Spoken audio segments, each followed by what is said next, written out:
Years ago, the Lord had convicted my heart to drop everything and pray. I was that one whenever I would see an ambulance truck drive by me, whenever I would see a fire truck pass by me, I would not think anything of it. I would feel bad. I would be like, man, I hope they're okay. But then the Lord convicted me. He was like, why are you not praying?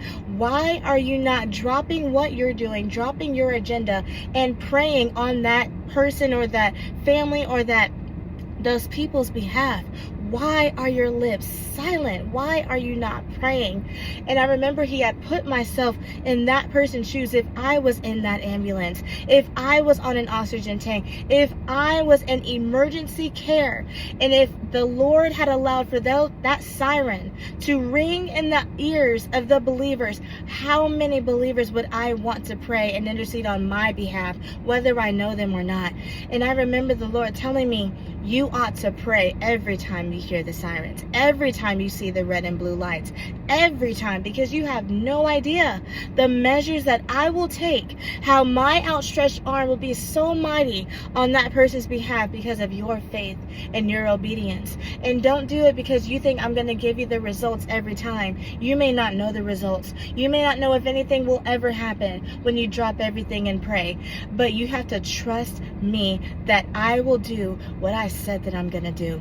And I remember this was a personal conviction, y'all. And I was like, Lord, I am not going to get behind the camera and tell the people to do this unless you give me the go. And years later, after doing this, I feel the Lord strongly to tell the world to drop everything and pray, because we are living in a day and hour where prayer is necessary. Intercessory prayer is necessary. And we see this in the Bible in Acts chapter 12 when Peter was in prison because of his faith. Acts chapter 12 verse 5 says, so Peter was kept in prison, but earnest prayer for him was made to God by the church. The believers got together and they unified in faith and they earnestly prayed for Peter.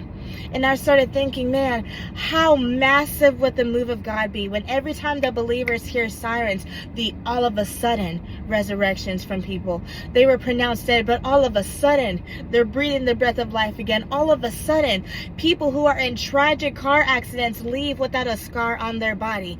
All of a sudden, tragic, massive, dangerous fires are stopped just like that.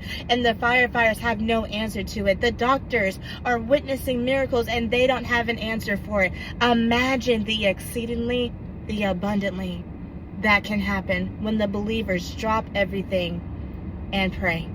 So this is your sign. I am encouraging you to drop everything and pray.